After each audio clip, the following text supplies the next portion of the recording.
Well, it's a pleasure to be your first kind of podcast experience. I'm excited for this one because I'm going to be in Vietnam starting next Wednesday. And I'm hoping to do this collaboration event with Quang of Overseas Vietnamese, specifically because there have been a lot of Korean heritage people that have been going to Vietnam in recent years. And your background is unique because I haven't spoken to anybody that was raised in Vietnam, right? You're also working in like the startup ecosystem and have pretty deep experience within Korea, but then also a taste of like what it's like to be in the States, right? Just because of your recent experience. So would you mind giving a brief background of who you are? So my name is Seok Luu. I was born in Korea, but I went to Vietnam when I was 10 in Korean age. So it was like 8 or 9. Okay. And I went there because my father had a business there. He was a photographer in Korea. And like he just like went there and he spent like 2 years of like researching and like doing this and that. And he just said like, I like it here. I'm just gonna like run my business here. So like you guys like do whatever you wish to do. Like you like we could like I have one sister, older sister. So he said, so he told my mother he's gonna be staying there, and my mother decided to like follow him. Wow. And she gave us like a choice whether to like stay in Korea or like follow them to Vietnam. But I was like 8, and like in Korea 8 it's like a very young, like you don't really like know anything about like living alone or maybe like living with your grandmother or like you don't even know like what life is like in Vietnam. So it wasn't really a choice.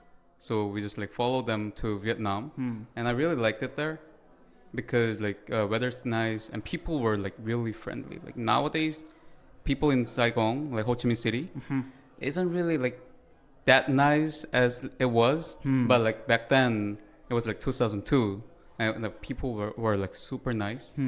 So I grew up there, and while I was in Saigon, I just like followed my friend to what was it, art academy.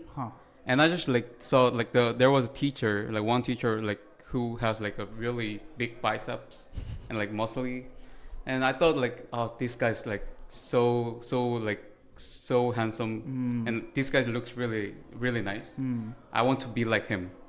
That's why like I joined, like I started learning art, like drawing and things.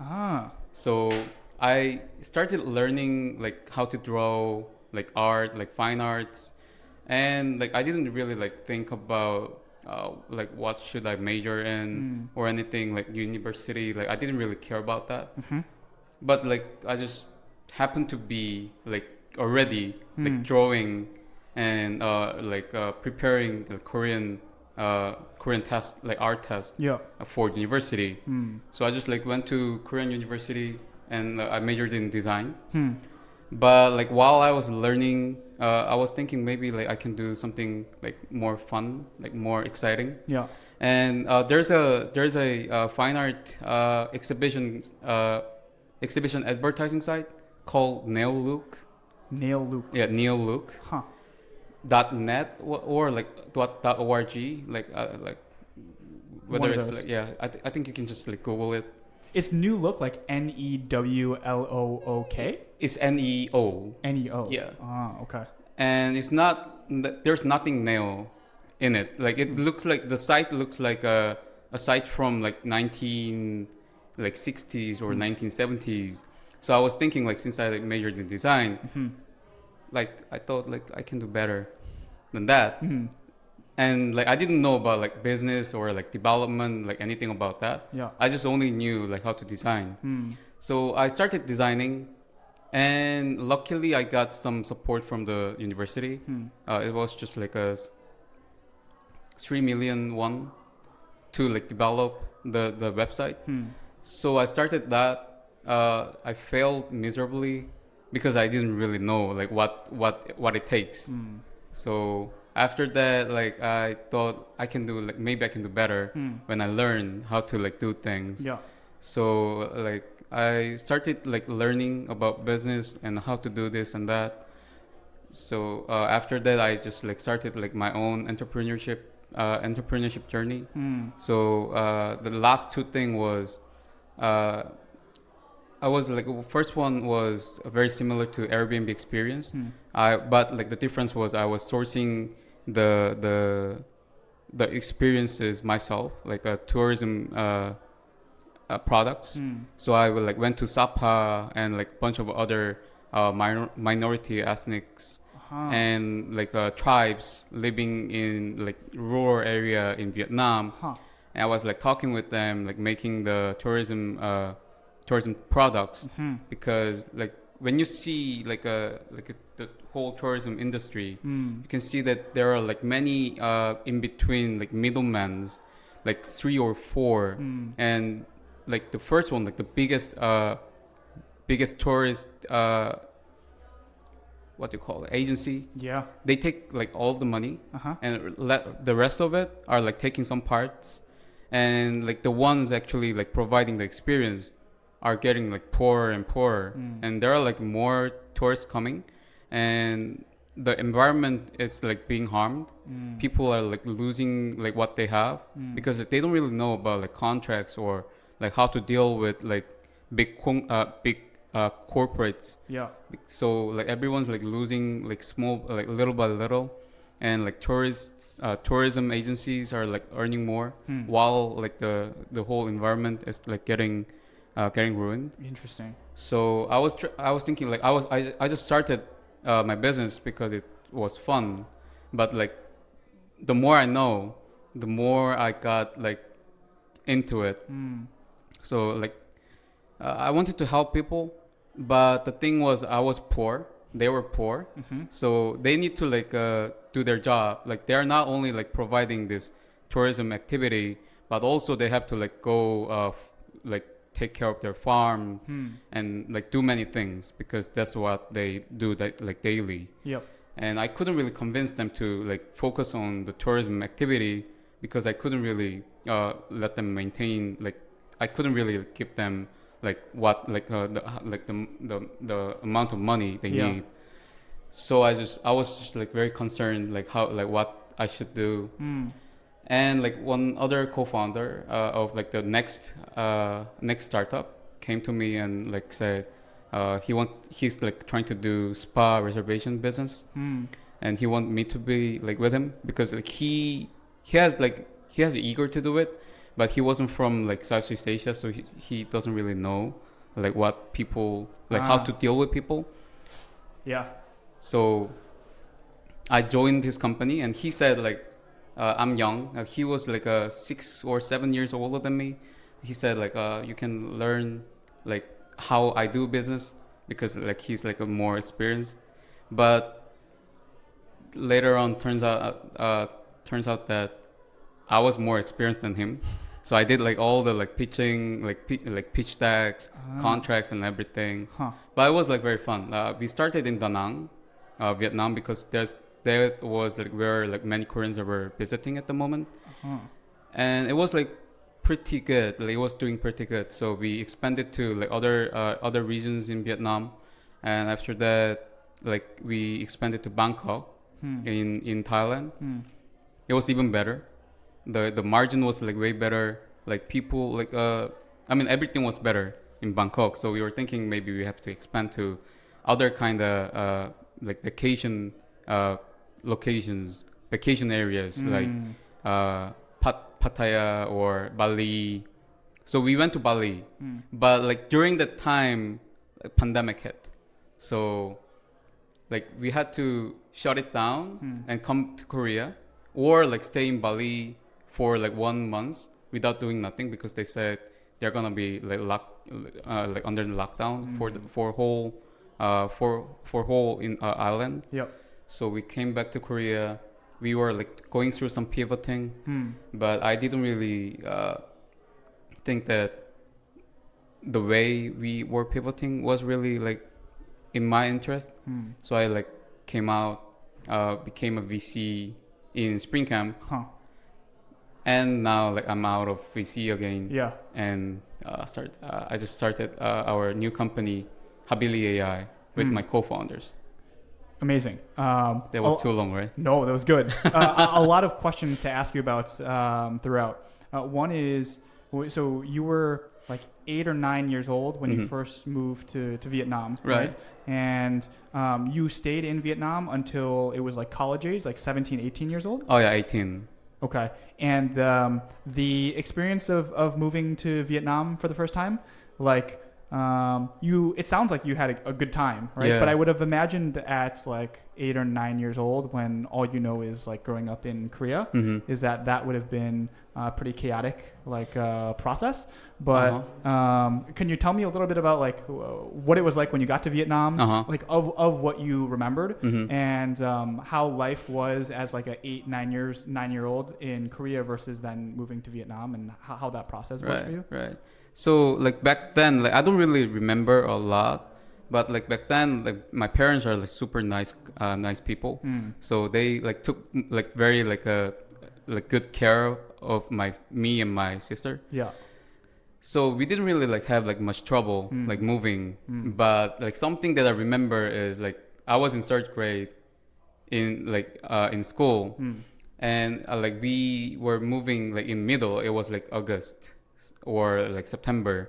So we had to like it was like a 2nd semester, and like since I moved in like as a new kid, I had to like adapt with like other kids.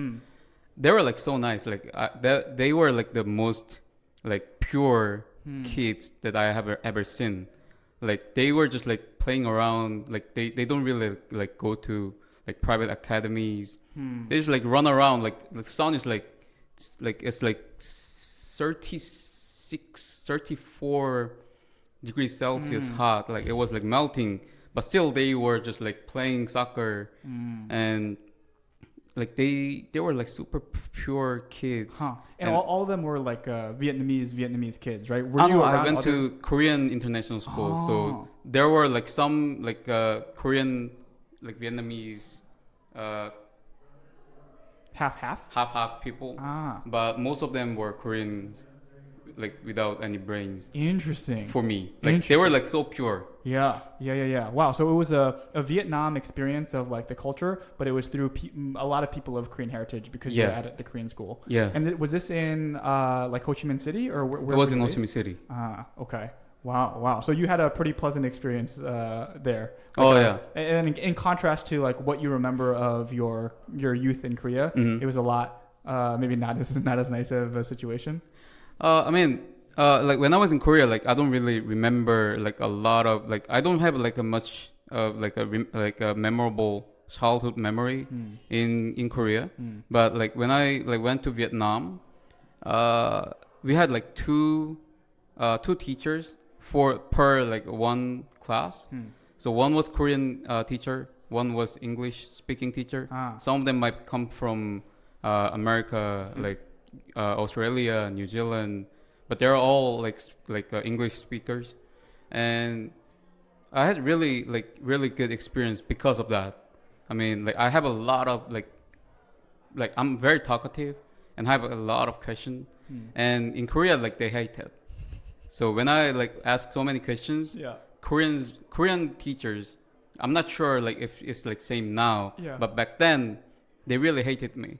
In Korea, they hated me, and even in Vietnam, like Korean teachers hated me. But like English-speaking teachers, they always like complimented about like how much I ask questions and like talk, like try to talk. Yeah. So I think that shaped me a lot. Wow. Interesting. And you mentioned that your parents are nice people, right? But the fact that your dad, he just decided to move to Vietnam because he had a passion for something photography related in Vietnam. Like I'm confused. Like tell me a little bit about what he was working on and why he decided to go to Vietnam. Right. So I'm not sure what he's doing now because we don't really like talk business. But He was a documentary photographer. So he like, I think there was like two big reasons. So first one would be he just liked it there. He likes to like mingle with people, even if he doesn't really speak the language.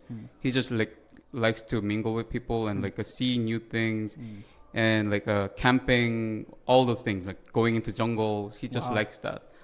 So that was like mostly likely to be like the biggest reason. And second reason, like I think would be there's a limit in like how much he can earn as a photographer in Korea. So he wanted to like do his own business, and he thought Vietnam was like where to go, because like there were like many Koreans or like travelers coming to Vietnam, but not many like medias in Vietnam then back then. So I think that was one of the reasons he just like found the business chance there. That makes sense. And like I've heard that there are a lot more Koreans nowadays that are moving to Vietnam as well. Oh yeah, there maybe are a lot. for business opportunities. But when you were at this Korean like kind of international school in Ho Chi Minh City, was there a specific like typical type of background of the kids and their parents and why they were in Vietnam, or was it all different kind of backgrounds? Do you remember? There were like a very typical categories. So like the most like majority would be like, no, I'm not sure what majority is, but some are 주재원. Yeah, 주재원 is like people company sends you sure. to like abroad. Yep. So that's like one of the categories. And another one would be the owners of the factories in Vietnam. So they work with like Nike or like those kind of any kind of apparel. Yes. Or like any kind of factories. Yep. So or like other categories like who's running their own business. So that's like kind of big three categories. I see. And had you noticed a shift at all? Like I guess you travel back and forth between Vietnam still, right? And you still have some family or a lot of friends there. Oh yeah, my friends and family is living in Saigon. And what have are there, even if it's just like anecdotal stories or just your gut feel about how the immigration from like Korea to Vietnam has changed over the last decade? Have you noticed any like major trends? I mean, like back then there were not many information, and it was really hard. Like I wasn't really like going through a hard time, but my parents would have been like going through a lot, like big hard time, because like you cannot really find on Google or like Naver like about like how to like go to Vietnam, and like you don't have a translator back then, but like now it's so much easier, and they even have a decent Koreatown. Like back then, like Koreatown was like a poor town in Vietnam, but like now, like Koreatown is like one of those like most wealthiest town in Saigon. So I think many people go to Vietnam like when they are like 20 or 30s in like nowadays. But back then it was like mostly like like parents and kids. No one was like in between. I see. And for you, in terms of like what your childhood experience was like in Vietnam, like your friend group and most of the people that you hung out with, were they also Korean heritage living in Vietnam, or did you also have like, I guess, like more Vietnamese friends through social activities or things that you did as well? So most of them were like Koreans or like someone who can speak Korean. But like later on, like I think I made like a more Vietnamese friends after I grew up. So while I was like doing business or like just before that. And like we were talking about before we started recording the podcast of like, I'm very grateful that you were willing to have the conversation because like English is not your most proficient language, right? When you were at the Korean International School, was it did they speak English, or it was just English course and that was it? Like, was the predominant language, was it Vietnamese or Korean? So the language we speak is Korean. Like obviously, and then the next one would be English, but we don't really talk with each other in English.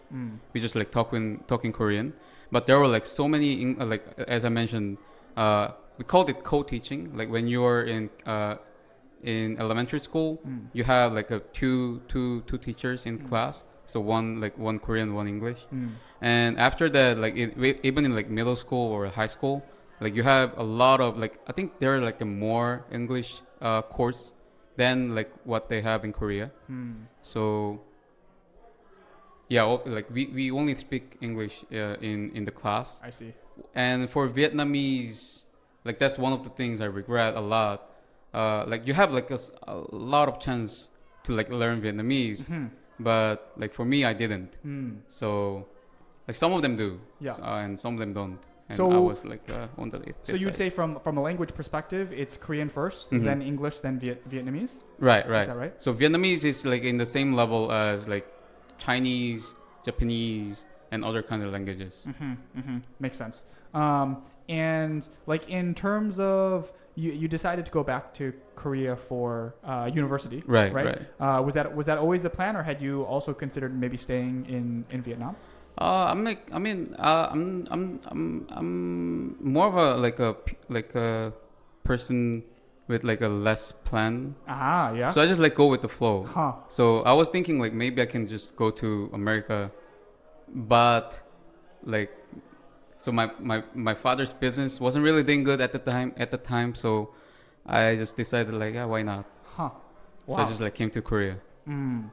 Interesting. And you had said that like early on in your youth, your passion was mostly in the design, like artistic space. Yeah, right? yeah. So you never had any like interest or intent to become a founder or go into venture capital or start your own company, or did not you? even once. Like I just like thought like I was always interested in like what I like at the moment. So when I was in elementary school, I wanted to be a scientist. And I really like to like break things because I wanted to like take apart like every parts of like machines and things, and I like to like wonder what kind of things are like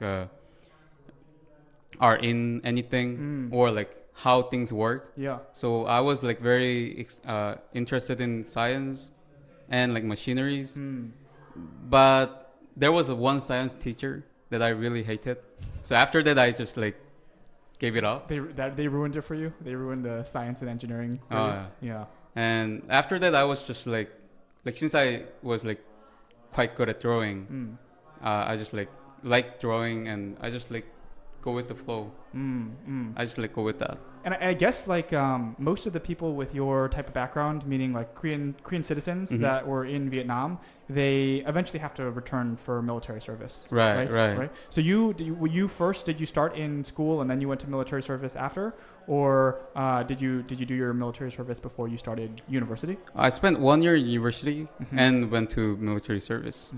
I see. And do you recollect or like do you remember the other like your colleagues from your childhood that were also Korean heritage? Did they kind of take a similar path as you, as most of them return to Korea for college and military service and then stick around, or it's just different for each person? So some of them goes to Korean college and goes to military service, and some of them just stays in Vietnam, but like most of them serves military.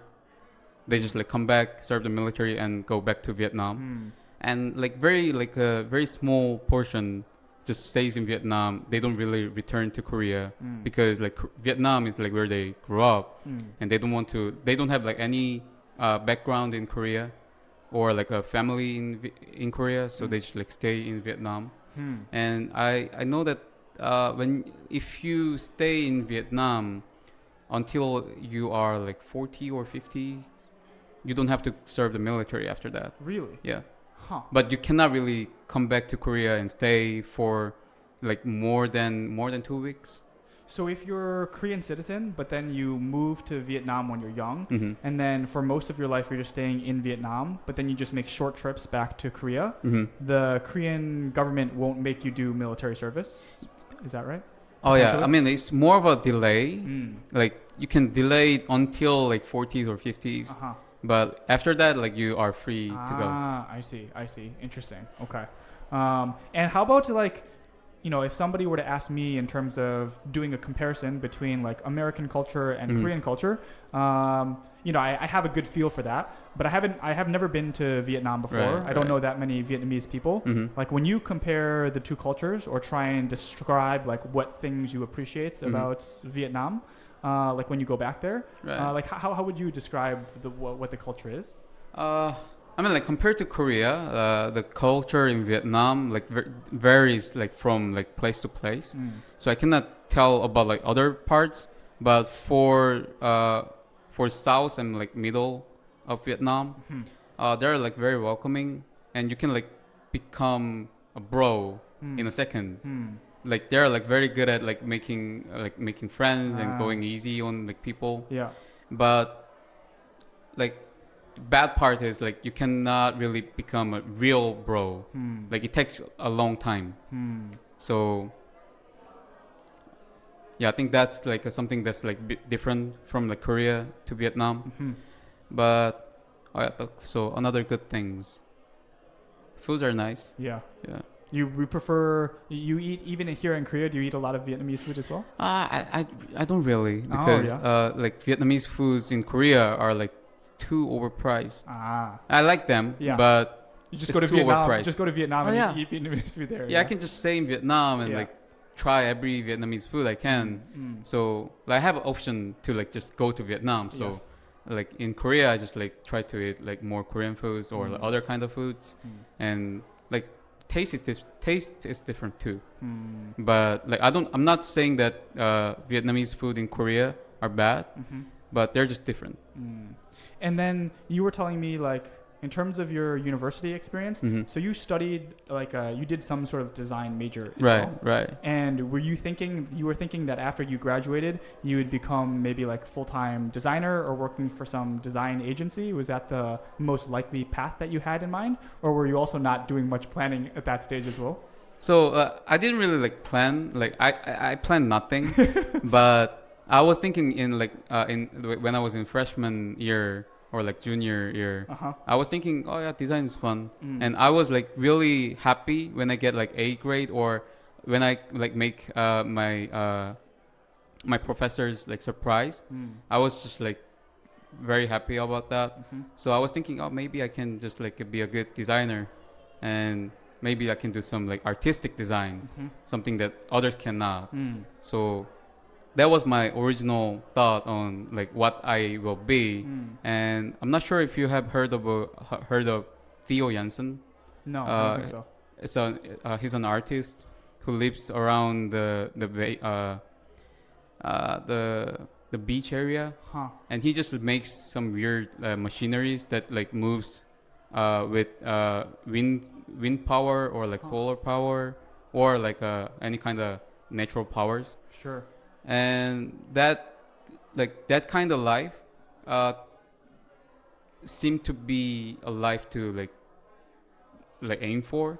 So I still like want to be like him when I'm like very old. But like when I was when I was in university, I was thinking maybe I can just be a good designer. After that, I can just do like go for some like more artistic things. So that's what I thought. Interesting. The artist that you made mention of, is he American or he's European, or what's his Not sure. Like coming from his name, I think he's European maybe. Yeah. But like I mean, like you cannot really tell nowadays. Yeah. Interesting. Okay.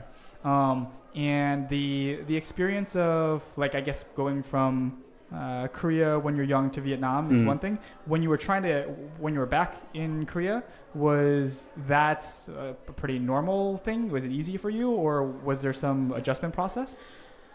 There were some. Like I wouldn't say it was like so hard, but like first thing like that surprised me was rooms are so small. Like when you are in Vietnam, like roofs are like really really tall, like really high, and you have like very big window, and like winds are blowing well, and like weather's nice, and your like room is bigger compared to Korea. Like, and like when I came back to Korea, like I had to live alone because my parents were like staying in Vietnam. So I went to Gosiwon. Hmm. Like I thought this was like that was actually like smaller than my my restroom Wow. back in Vietnam. Wow. It was like so small, Hmm. and it made me sick. So I always looked for like a 2 bedroom at least. Yeah. Like after that, like even if it's like so far away from the Mm. city center, Yeah. I just look for like always look for 2 bedrooms. But now I'm like sick of that again, so I just like went to small bedroom. But anyways, like rooms were so small. Yeah.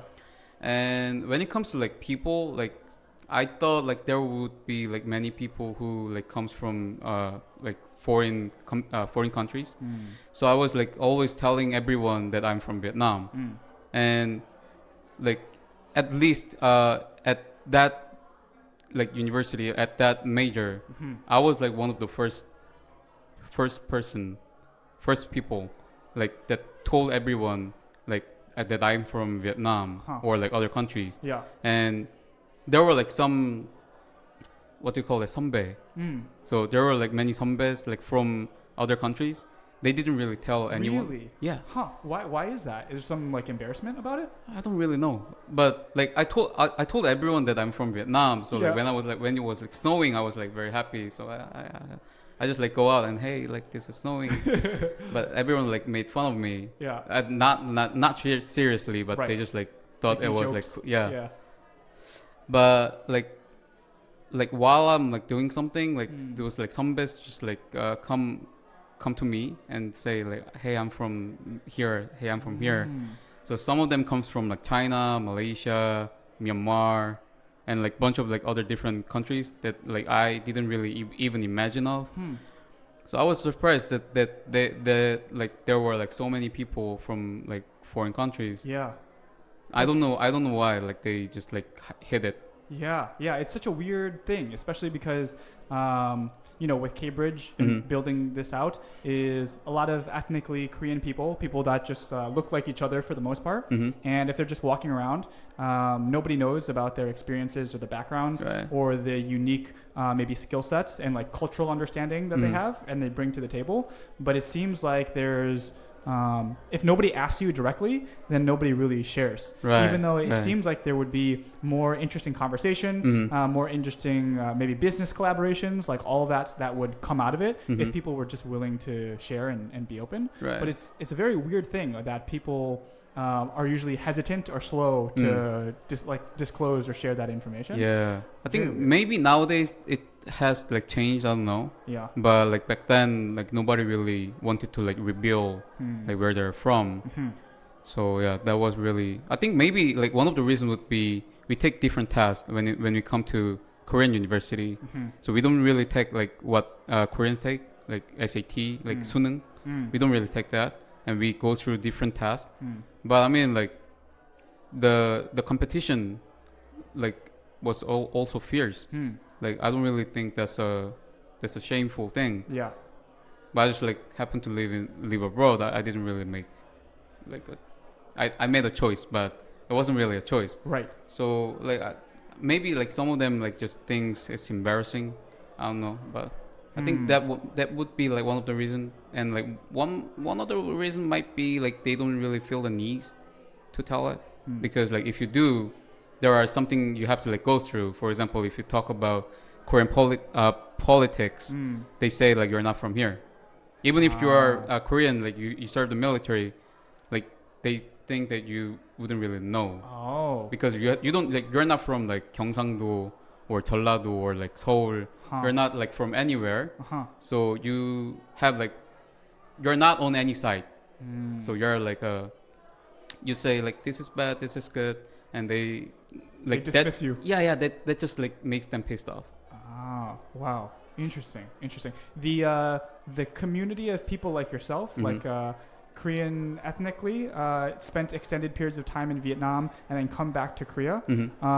Is there some sort of community that exists that like I don't know, some like Cambridge related community, but for like Vietnamese people, or not really? Do they just kind of do their own thing?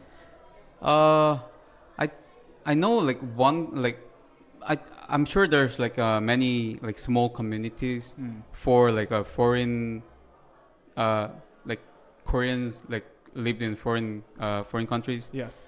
Or maybe like born in Korea, born abroad. But like I'm not like one of them. I'm not in like any one of them. But like I have like one 선배 who's from Japan. Like she's Japanese, but she is a Korean Japanese. So like when she came to Korea, like she didn't really like speak any Korean. Like she barely speak Korean. So now she's good, but back then she was not. And I think that was like one of the reasons she like found those community, because she wanted to like feel belonging. And like I didn't really care anything. I didn't really care about like if people thinks I'm Korean or like Vietnamese. Yes. So I just like, why not? Remind me how, because you came to was it the first or maybe the second Cambridge event? Because we had a launch one in December, and then we had another one in January. Right. How did you hear? Did you hear about Cambridge through a friend, or do you remember how you came across it? So the first one was like very random. So this one, like this company I'm doing is AI plus Web3 company. Like it's so like most of these like Web3 events are like gathered through Luma that like no one really uses. Like now some events like use Luma in Korea, but like until last year like nobody really used it. So I was like using Luma to like sign up for other event, and I saw Cambridge. And I thought it would be fun. So I just like applied and I got accepted. So I just like went to it. Yeah, very interesting. That's cool. The other like Web3 events that you've been to, or just like social gatherings in Seoul in general, I imagine you've gone to many different ones, like your experiences at them overall in terms of like hit rate of finding interesting people that are working on projects that you're also interested in, or just like the quality of conversation. I'm curious to kind of like benchmark, like Cambridge events that I've hosted and some other events that already exist, because like in San Francisco or New York, for example, there's just like tons and tons of events, right? So it's kind of hard to stand out. And I'm wondering like how the types of Cambridge events here compare to other events that you've been to as well. So the events in Korea, like when you gather people, like you need a really good moderator to like mix everyone up. So you need like a bunch of games, some bunch of things to like throw at them to like do work on things. Like even if you don't, people won't really gather. People won't mingle. So they just like stay still, or like they will try to look for like someone who they already know, or they will just like have to bring ones. They like friends or like colleagues, or like it's gonna be like ruined. So most of those events are like mostly like panel talks or something like so someone has to talk. Someone has to listen. So that's what like a normal event in Korea looks like. And even if you have like give a networking time, I'm not sure if you have like been to any. No one really networks there. Right. So like, I mean like some old guys, like not old guys, but like grown senior people. Senior people. Like swaps their name card. But that's just it. Like you don't really network here. Right. But in Cambridge you did. Well, I think that's the hope, right? Still there's a mix of people, like some maybe Korean Americans or like Korean Australians, people with different backgrounds, but then also some more like native Korean born and raised. And my hope is that it's kind of easy to just have a conversation with somebody, because like that is usually best way for me, at least, how like networking works, is I just ask the person about their background, what their passions are, maybe like a little bit about their life story. Like we had the first conversation afterwards, that was fun, and then maybe there's fun business opportunities that come from it. Maybe not, but that's okay. But that's my preference, and maybe I'm a little bit biased in terms of, because of my American background, of how I approach these things. But I wish there was some more of that in Korea. I mean, like that was something I had to learn too, because since I'm like from Vietnam, and like in Vietnam there wasn't like a lot of networking like parties or networkings. So like in Korea or like in Asian countries, not like I'm not like representing like every Asian culture, but of course, still like what I have observed is that like people just look for people who they know. So for example, if there's like a very famous people from like Google or like a big company and you know him, you just like go like reach out to him, and you want to like swap your you want to exchange your card with him and make him well like, in your network. Yes. That's what networking is in Korea or some of Asian countries. So you don't really like want to like reach out to like someone like next to you who looks like no one and like talk about like random things. That's like not really like what has been like going on in Korea at least. But yeah, I think like after I learned that, I just like reach out to random people and like just go like networking. Oh yeah. And like like word changes. I think like more Koreans, like more Koreans or like Koreans who grew up abroad but still like don't really know how to like network. Yes. Has to learn how to network. Yes. And maybe that's what the hopefully the K-Bridge event will serve is people practicing that. Oh yeah. Because then it can become part of the culture is the hope. You end up going to like VC space and then doing your own startup as well, right? As somebody who maybe had a passion for like design and went to school for design, and then ended up down this path, it's quite different, right? Yeah, it's very different. How did you get involved with Spring Camp? And can you tell me a little bit about what you learned from that experience? Oh yeah. So while I was like running my startup, the spa reservation service, we had a chance to like talk with like back then she wasn't really like in Snow, but like after that, like after we like worked together, the head of like Snow Vietnam became head of Snow Vietnam. What is Snow? Snow is a subsidiary of Naver, and like they're like in charge of like new businesses. So they are you can think of it as a venture factory. Yes. So they have like many different services, including like Snow. Snow is a AR camera app. Okay. And they have like a bunch of other AR camera apps, such as like B612, Foodie, something that I don't know, and like Cream is a shoe, like a limited edition shoe reselling app, and a bunch of other things. Okay. So cool. That makes sense. So she became the lead of Vietnam, and she wanted like me to be there as a venture. What was it? Some sort of a scout? Not a scout, but so startup incubator kinda. So like, but incubating within the company. So okay, interesting. I think it's like called like nowadays called like venture something. But anyways, I wasn't like she wanted me to like join Snow Vietnam and be in charge of like making this like many different like ventures. So I was thinking maybe that's a fun thing to do. So I just accepted. But they also wanted me to invest in startups that I don't have any experience in. But luckily, Spring Camp was under Naver, under Snow also, and Spring Camp is like a VC firm under Snow.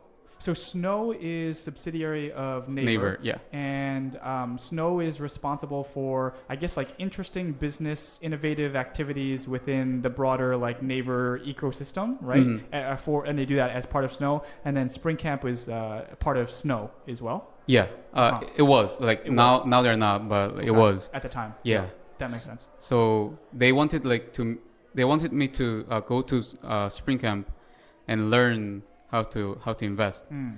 And like the weird thing was the head of Snow, like CEO of Snow and CEO of Spring Camp, like talked to each other and decided to send me to Spring Camp. But no one in Spring Camp like knew I was coming. Like some of them knew. Yeah. And like there was one ex-colleague who knew that I was like coming.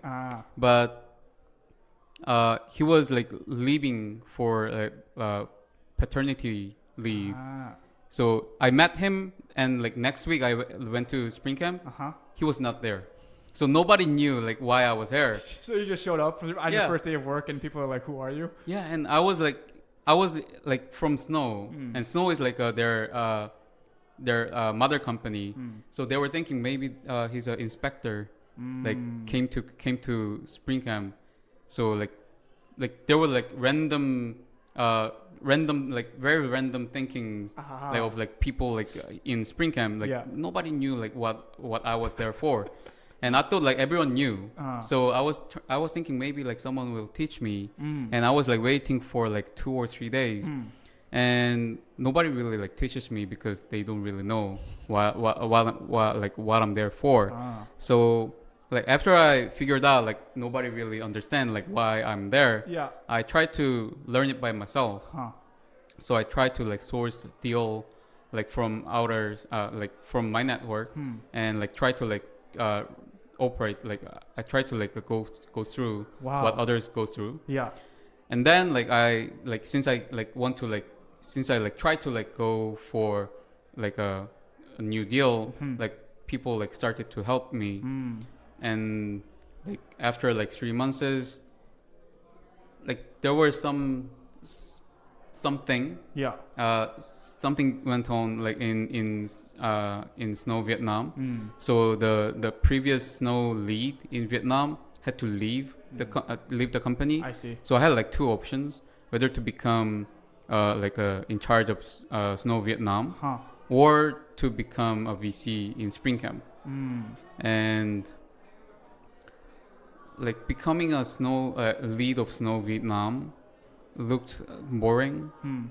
I mean, I'm not telling that I'm like so like talented, so like everything seems boring. Right. That's not it. I was like the reason I thought it would be boring was if I become the head of Snow Vietnam, the role for me, like like what I have to do would be maintaining the users in Vietnam. And mostly what I have to do is like marketing, and mostly it's like focused on marketing. And I'm not really a marketer, so I thought like it's not really like for me. So I went through a deal, and it was kind of fun. So I thought like this might be something that would be very exciting for me as a new job. And also this spring camp, the organization spring camp was very very different from other VC firms, because there were like 2 team leads who inspired me like while I was there. So I decided to like stay in spring camp and become a VC. Wow. Yeah, 2 like interesting things. One is in terms of like the dynamic of you showing up and nobody really knowing like what you're there for. It sounds like I feel like that doesn't surprise me in terms of like how maybe Korean culture works, and like just communication wise is sometimes things are very subtle and people are very private unless somebody is like super explicit about something. Like it seems like there's something in the communication dynamic of just like Korean culture in general where that stuff like tends to happen. And then the other crazy thing is the Snow CEO and like the lead of spring camp, they must have thought you must have left a very good impression on them early on for them to kind of be like, hey, we want you to come to spring camp and learn how to invest in startups in Vietnam, right? Like that seems like a pretty cool thing to happen. Oh yeah, I mean it was very random to me too, because like I never thought of like being a VC. Because I was like not like a finance background, or like I didn't really like I didn't do like a big exit on previous ventures. So I was like, I had like no thought of like being a VC, but like somehow like they just like decided to like you do it. Yeah. So yeah, it was very interesting for me too. Yeah, because most people, at least most young people that are very ambitious, a lot of them are like gunning to be in VC. Right? That's a really attractive kind of job opportunity. But you kind of just like stumbled upon it in the process, right? Yeah. So like there was like very funny story like where like some some younger people who were like looking into like a way to like go into VC field asked me like how to become a VC, which I don't know. So I couldn't really like answer the question. Yeah. I just said, oh, you have to like, I just like answered with like very general like knowledge about like how to become a VC. There are certain passes that you can like go through, but like to be honest, I don't really know. So you got to go to design school. And, yeah, and yeah. You have to have a like random luck. Yeah. To go through. Yeah. So you were at Spring Camp for a few years then? 3 years. 3 years. Yeah. And your observations around like Southeast Asia VC environments, like I know like maybe Spring Camp is there. I've seen a lot of other maybe not necessarily Korean VCs, but just other VCs like maybe in Japan or Dubai or just other parts of the world take a lot of interest in Southeast Asia. Right. Like right. your feel for the market and the types of opportunities from the time that you spent there. What were your overall observations? So, I mean, like when it comes to Southeast Asia, it's not like we call it Southeast Asia, but it's like a very different countries. And the market's like very different. So like we shouldn't really call it Southeast Asia, but I mean like everyone calls it anyway. So I just like call it Southeast Asia too. Yes. But the thing is, like Singapore or Malaysia, like these two countries are like very different. So I'll just like avoid this part. And when it comes to like Indonesia and Vietnam and Philippines, that's like where you look at as a market. So when it comes, Indonesia is like the most like biggest market in Southeast Asia, and that's where like every VCs were aiming for. But since Indonesia was like when I started investing in Spring Camp, Indonesia was like very like overpriced as a market. Like every startups were like even if they're like in pre-seed or seed, if they're like if the founders from like a good company or like good university, the valuation was like kind of nonsense. Like it was over, like they could raise like many million in the first round. Really? Yeah. Wow. So that was like even like pricier than like Korean startups. And also, there was a bit of a bubble. A bit of a hype. Like if I say this, like it's may like piece of some like Vietnamese like Southeast Asian VCs. Sure. But I think they would like feel the same. So there were like big bubbles. Like I think like this bubble all comes from America. Like since there were like so much liquidity in the market, it just floods to Asia, Southeast Asia, like Latin America, Africa. So there were like so many companies that were like very highly valued in like Southeast Asia or like these kind of developing countries back then.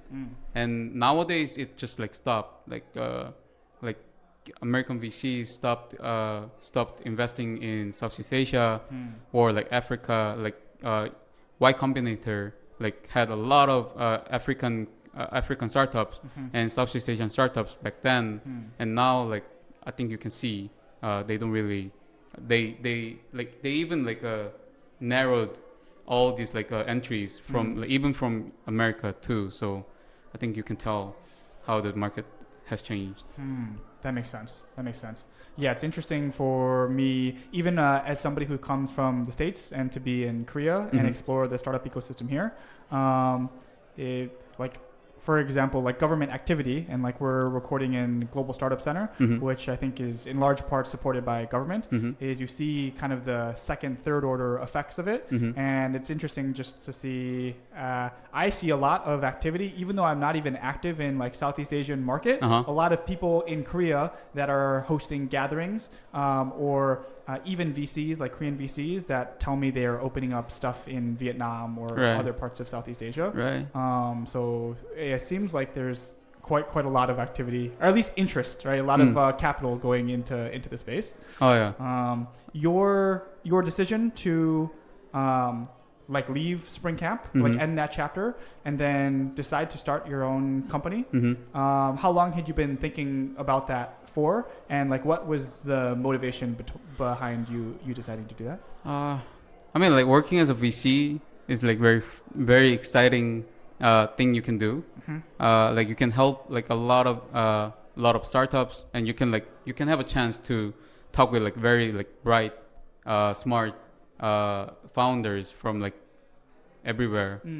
So it's a privilege, I think, to become a VC and like have a chance to like work in that environment. But like I mean, like before becoming a VC, I was also an entrepreneur.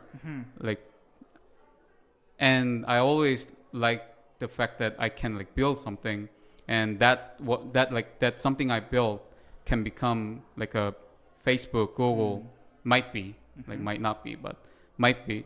Like it has a chance. So you can build your thing, but when you are a VC, you cannot really build your thing.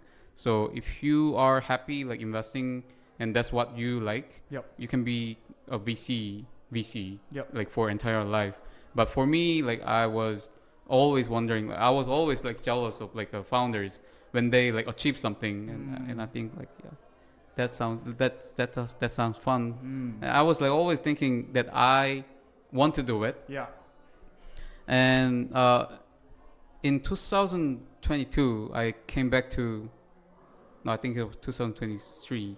I came back to Korea from Vietnam, and that was like one of the reasons we retreated from Vietnam was because the liquidity was like very low, and I wasn't really interested. Like there are like so many like tons of like good founders in Korea, but there are also many VCs that are investing in Korea. So I wasn't really interested in like Korean market. Like what I looked at was like Southeast Asian market, and that was where my interest was at. So when Spring Camp retreated from Southeast Asia, I also wanted to do something else. But again, also I wanted to like leave something, like leave some heritage or legacy before I leave Spring Camp. So I tried to do like some different things other than only like investing, but yeah, I just like decided to leave because it wasn't really something that I enjoyed. Like so like I was thinking maybe I'm like wasting my time trying to do something that like nobody really will benefit from. So I try to like look for what I really want to do. So like the fun thing is if you don't look for things like things to do, like things you are interested in, you cannot really find it. So when I'm always like looking for things to invest in, I can find something that I want to invest in, but you cannot really find something that you want to do. But after I decided to like leave Spring Camp, and after I started like looking for something I want to do, I just found Korean traditional alcohols, beverages are very interesting because like K everything was like doing well. K-pop, K-food, K-drama, everything was doing really good, and like half of these Michelin star restaurants like that are like Korean restaurants in the world are in New York. So I was thinking that's where to go like for the Korean alcohols, and like I mean like sake, like the Japanese beverage is like very big. Chinese alcohol is big too, but Korean alcohol, like Korean traditional alcohol, like the market is like very small. So I thought like maybe I can like crack that in, and so I quit Spring Camp because I thought that market looked okay. Like it wasn't like a big market, but I thought it might be a decent market to just go into and make a good profitable company. So I quit Spring Camp, like traveled to United States, and decided not to do that because the market wasn't there. So I thought the market would be there because there are like many Korean like fine dining restaurants Yes. that are doing really good in New York. And like, I mean, if you're doing Korean fine dining, the Korean traditional alcohol would be like a very good fit. Mm-hmm. That was what I thought Mm-hmm. originally. But when I looked at it, like in New York, nobody was ordering like Korean traditional alcohol with Korean foods. They were all ordering wines, like French wines or other kind of different wines, or like a whiskey, not Korean whiskey or Korean traditional alcohol. Interesting. And there are many reasons, but anyways, the market wasn't there, so I was thinking maybe like what to do next. Yeah. And the market, like as you know, is like very like everything's AI, like AI this, AI that, and I'm not an AI expert. Yeah. Like back then I wasn't. Now, kind of Getting there. It's just a little by little. Yeah. I'm just learning, but since I'm not an expert in AI, I was thinking I'm not gonna be doing AI. I will have to like find something else to do. And my co-founders, like I have two co-founders, and one of them is the lead engineer for Hypercloba X in like the LLM invented by Naver. Ah. So like, he's an expert, and he like shared like he and his co-founder reached out to me and like pitched like what they are trying to do. Huh. And I thought that would be like one of the big shift. So I thought, yeah, that would be interesting. And I'm not in charge of AI part, like the AI engineering part. Yes. Like we have an expert there, Right. and I can do like other things than engineering. Yes. So I thought like this might be like my last chance to like do something in AI field. Wow. So you've been the company is called HabiliAI. Yeah. And you've been working on this for, I guess it's like a few months now? Few or months, how long? yeah. Okay. And in terms of like, are you able to share a little bit about the product and what you guys are building, or at this point, are you able to share? Oh yeah. So the name comes from Latin word called Homo habilis, which is like a man with tools. Might not be, but that's how I remember. But everyone calls it like a Habibi or and many different names. Yes. Maybe my pronunciation is a problem, but it's HabiliAI. HabiliAI. So yeah, it comes from Latin word. And what we are building is a network of like cooperative AI agents. And since it's an infrastructure, we need like many different things to help like people build their AI agents on the network. So we provide like network and also the runtime, we call it, as a program that you can build your AI agent with. And like a solution for those AI agents to collaborate together, and like bunch of other things. So we're building this like whole network. Whoa. And at this point, the end user would be an individual that has multiple AI agents that they would, I guess, like give assignments or tasks to within this like digital ecosystem, or how would who is the end user, and how would it work in an ideal world? Oh, yeah. So since it's an infrastructure, it can be used by like business, corporates, or individuals also. Like you can think of it as a like AWS kind of. So like individuals also use it and corporates use it, but like the goal is same, like to build their agent or like to use their agent. So you can like, for example, if you're an individual, like you can just like make your skill or like data you have into an agent, and the agent will work for you.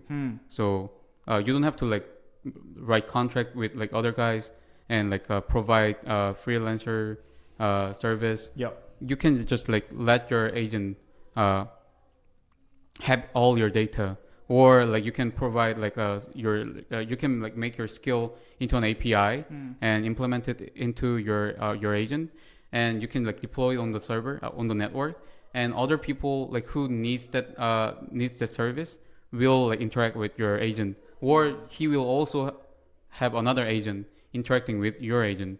And for example, if you are a corporate, for example, let's say if you are like a Airbnb, so you can just deploy your agent on the network, and people can find like which room to go that fits their schedule and like destination on the network, like not going through UI, but just like talking with agent. Yep. So that's what we are building. And that stuff, that's like ideal situation. Does it exist yet, or it's all future state? Not yet. It doesn't exist yet. Yeah. So for I think you can see Anthropic or OpenAI, like they have computer use and operator that like goes through UI. So they use computer vision to use their LLM and like book on like Airbnb or like use DoorDash, but that's not like very autonomous. Like the autonomy is like very limited. You have to like go all the way, and they make a lot of error, and like we are getting there, but not like it's not really like as of network yet. Interesting. And so for the past like few months, right? So you have a technical co-founder, and you have been doing your own like personal research to get up to speed with you know what's happening in the AI space. In terms of your own personal use, are AI agents in general like? Is it in a developed state for you to be experimenting with that yourself? Like, have you done a lot of that? I'm just curious, maybe what your learnings have been over the past few months, because I think maybe last time we spoke was last year, ago, right? 2 months ago. Yeah. 2 months ago. Oh Maybe more than that. And since then, I'm just curious, like, what your observations have been, and also what your main research methodology is. Whether it's just like I don't know, listening to podcasts, reading books, tinkering with different products out there, like your own AI usage. That feels like the people who figure those stuff out early on are going to have a massive advantage in terms of gaining leverage. And I'm curious what your own learnings have been in that space. Oh yeah, so I think I like interrupt my co-founder a lot. So that's the best thing I can do. I mean, like nobody can access this guy, but I can. So I just like mess with this guy like pretty often. If I like find something that I don't understand, I tell him, like I try to ask him what he thinks it is, and sometimes like the data, the information on the network online are not really telling the truth. So for example, like maybe it's not a lie, but they like hide a lot of things. For example, nowadays before that. So I look into like many articles or like research papers. I try to, but I don't really understand like fully. Sure. But again, I just like talk to my co-founder. Yeah. So that's my cheating. Like that's my cheat code. And sometimes a podcast works. A16Z podcast or other kind of like a podcast that talks about AI. And sometimes like, YouTube is like very useful too. And also like LLMs like ChatGPT or like Claude. Like, you can just ask anything, and you can like fact check like if you want. So I think that's like one of those like very useful tools you can like use when you are researching about AI models and AI everything. So yeah, like when it comes to like real information about AI, like it's really hard to find, because for example, like when you talk about DeepSeek, they say like Chinese media says they didn't use a lot of NVIDIA chips, and many people know that they would have used a lot of NVIDIA chips. And also like for RL, reinforcement learning, you need a lot of people, a lot of labors to do that. And like nobody talks about how they get the labor from, like nobody really knows. I mean, like, some of them knows, but like you wouldn't know. And like many people assume that they would have like used like Chinese university students or like undergrads, because there are like tons in China. But you never know. So that's something that you can know like from the people in the industry, but you cannot really find online. So you have to like something you have to like, you can learn online, but some things like you cannot really learn online. And if you have a privilege to like bug with your friend in OpenAI or other kind of AI companies, like that's the best source. Makes sense. It makes sense. In terms of the AI space in general, one of the things that I'm always confused about is whether it's like ChatGPT or like Anthropic and Claude, right? Or Perplexity is like a lot of these interfaces. It's like you have a bunch of different options, and it seems like it's hard to maintain a competitive advantage that would translate into some sort of like moat for a business that's money-making activity, right? Like, okay, you have ChatGPT, you've been using it for a while, and now like Perplexity is better, right? And so then you just do a quick transfer to Perplexity, right? Or Claude becomes better, and then you switch over to Claude, right? It doesn't seem like there's that much stickiness when it comes to business model for some of like these pieces of like AI technology with like what you're building. Is there's some sort of like network effects with like these agents in this like broader digital ecosystem, or can you tell me a little bit about like what your hope or your vision is for how the development of HabiliAI will work? Oh yeah, so that's something that we think is exciting because when you look at OpenAI, their model is good at like sophisticated writing than other models. And when you look at Claude, their Anthropic, their model is good at coding and math related things or like data related things.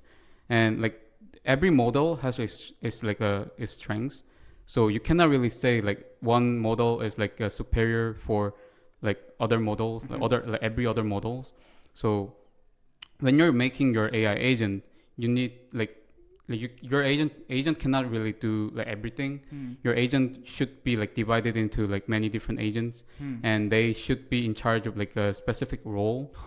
And like that's why like we are trying to make it collaborative, because like if you want to like make like, for example, if you are trying to make a wealth management AI agent, it can like manage all like very like a lot of different assets, like from stock to bond, crypto assets, even property.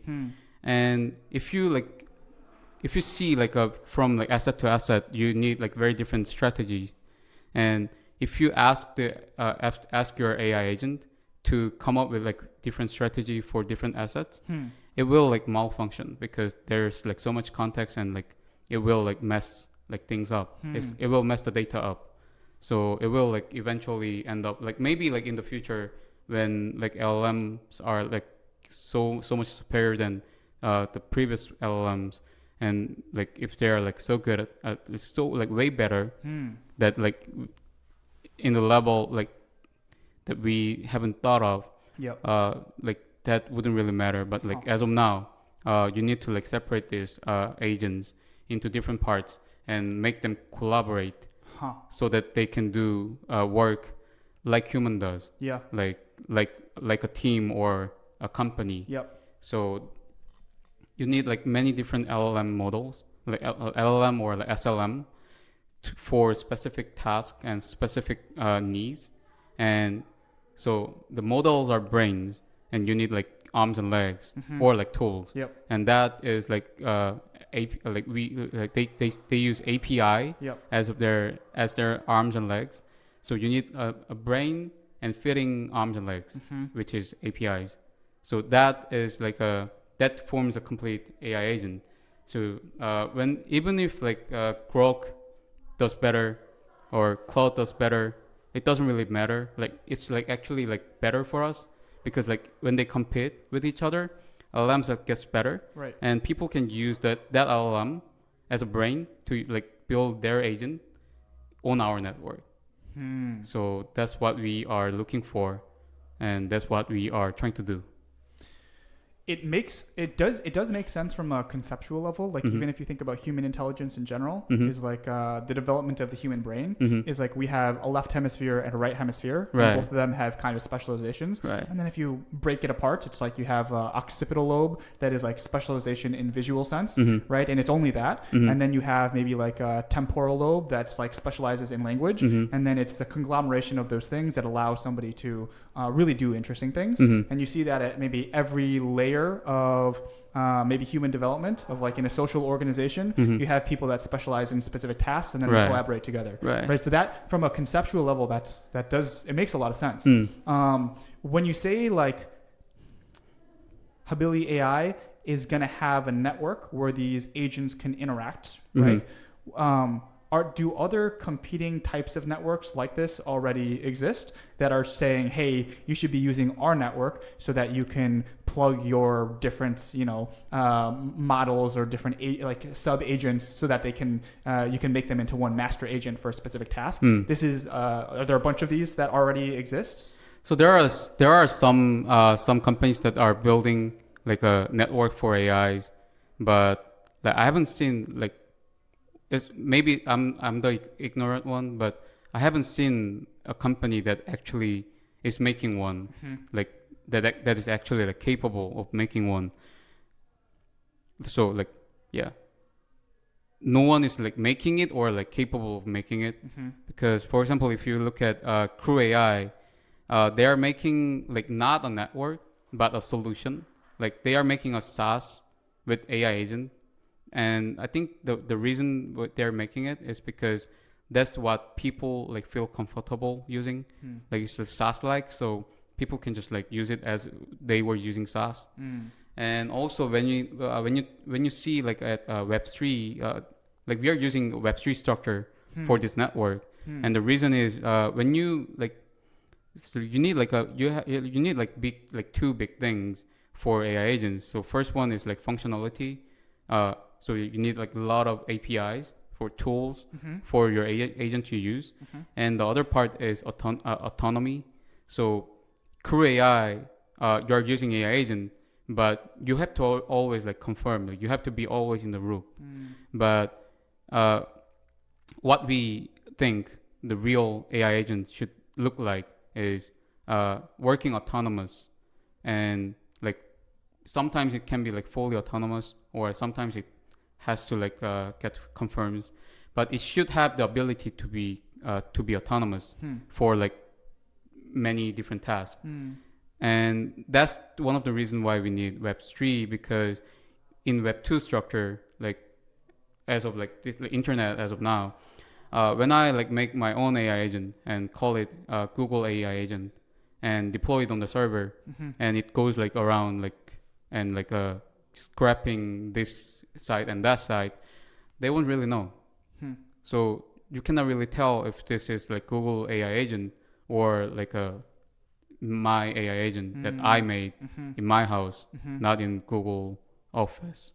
So you need a certification or like verification methodology to verify like the agent is from like whom or like which company. And also you need like credibility for this AI agent, because like if you never know like what this AI agent is capable of, or like who built this and what kind of history this AI agent has, you cannot really like ask for that agent service, because like you cannot really estimate the quality of the output, but you have to like pay for the service.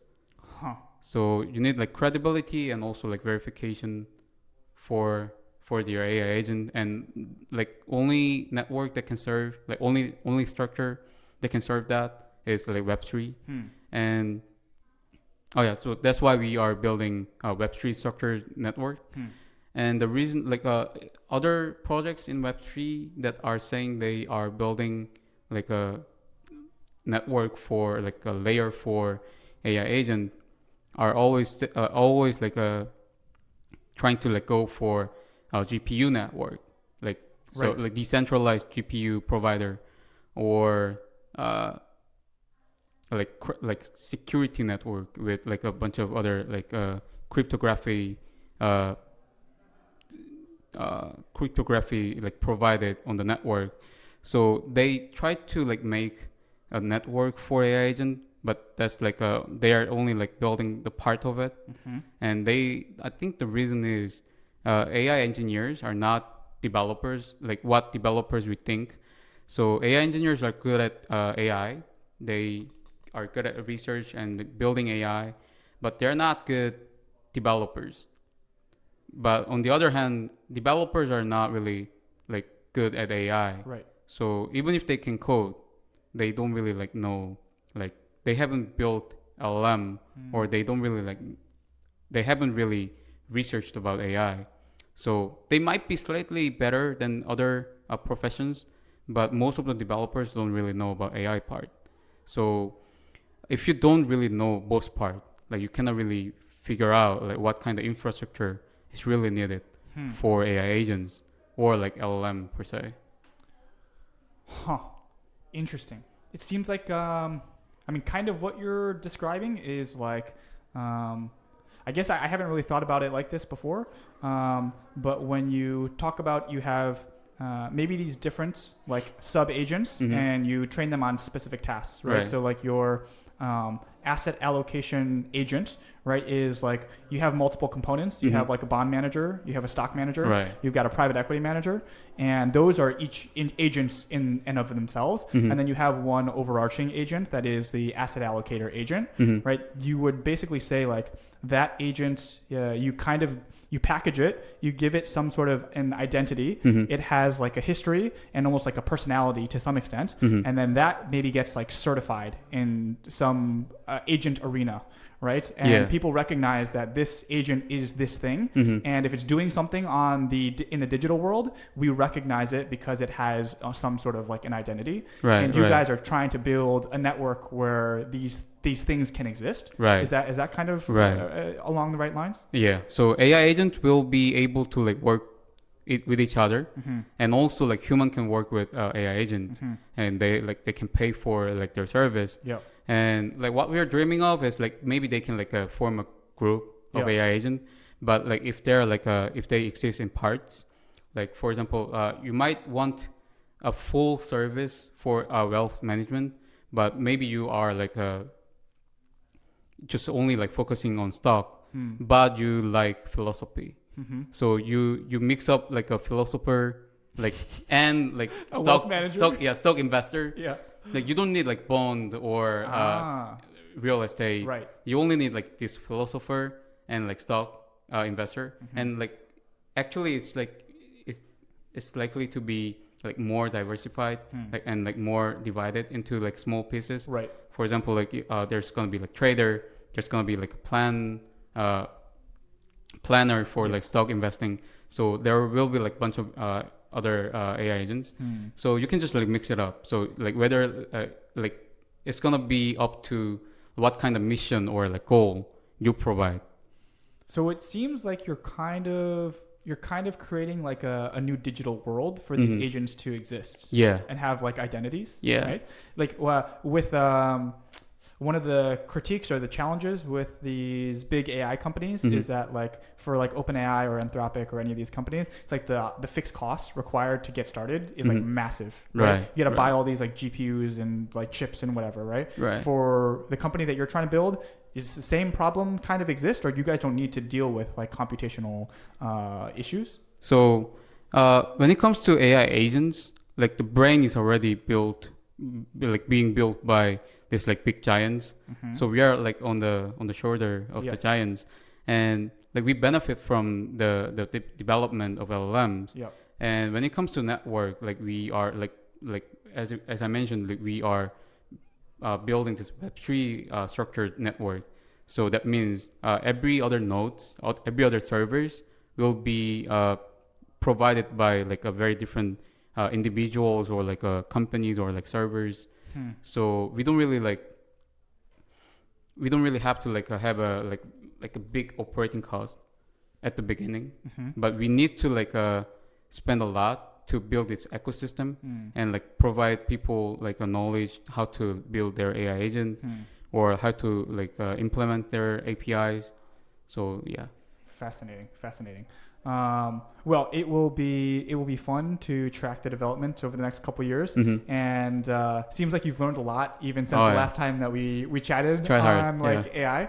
So it'll be fun to follow along. In terms of your plans for 2025, so you guys are in the process of fundraising right now. Right? Yeah, we are fundraising right now. Yeah, and in terms of like people that you're most interested in meeting, or your your goals and objectives for this year, and maybe like how the Cambridge ecosystem could be helpful, if at all. I guess is there anything like top of mind for you at the moment? I mean, obviously, like VCs who are interested in our project, I would like to meet them and talk to them. Yeah. And also, even if it's not investing, if there's anyone who want to like use our service or like product, we already released our AI agent runtime, which is like a program that makes it easier for you to build your AI agent. Already, like we released it a couple of days ago. Like, I think it was yesterday. So if there's anyone who are interested in it, you can just like reach out. Okay. And for Cambridge, not sure yet. But I mean, like if there's anything I can like provide, or maybe we can like both benefit from. Yeah, I'm happy to work with together. Later this year, this is an idea that I've been thinking about, is maybe doing some sort of Cambridge like AI event, you know, where whether you're an academic and you're a researcher, or you're developing some consumer application that's AI related, people can just do some information sharing and sharing the project that they're working on. And if you guys have any interest in that, I think it would be fun to hear more about, you know, your company and your development and your journey. Yeah. I mean, like the one thing I found out like while like learning about AI was there are like a lot of Korean names in like a very important research papers on AI, and some of them are like from New York University, or some of them are from like other like labs, but there are a lot of Koreans in AI field, but like most people don't know.